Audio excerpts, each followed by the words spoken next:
So we know several things about celebratory gunfire, and one thing we want to make sure people are aware of, that shooting your gun off in the city limits is in fact a crime. It's currently a misdemeanor crime that is punishable by up to a year in jail and up to a $1,000 fine if convicted.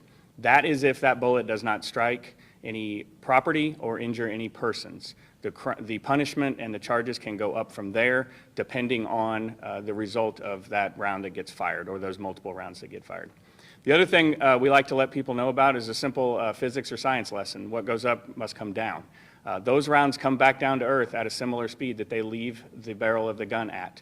So that velocity can be very, very high in some cases, enough to severely damage property, break windows, put holes in roofs, as well as hurt, injure, or even kill animals or people that are outside when those rounds come back down.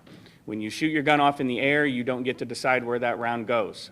It will travel sometimes as many as hundreds, if not over 1,000 yards. It can travel and hurt, injure, or kill other people.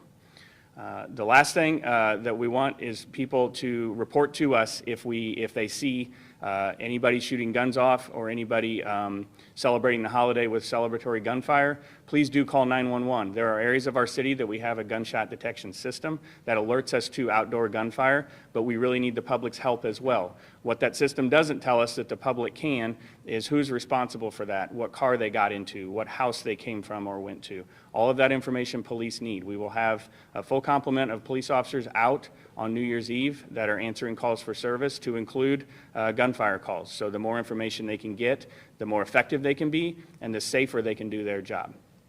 The last message, you've heard it many times from me before, is just one of trying to help keep everybody safe and have a safe and happy New Year's celebration.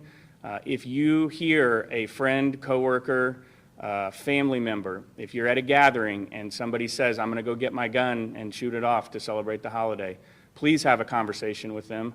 Tell them, please don't do that. Try to talk them out of it as best as you can. That conversation could save somebody's life. It could be the difference between one of us being out there and reporting on a murder, and the difference between that and having a safe and happy New Year's celebration. So please do have that conversation.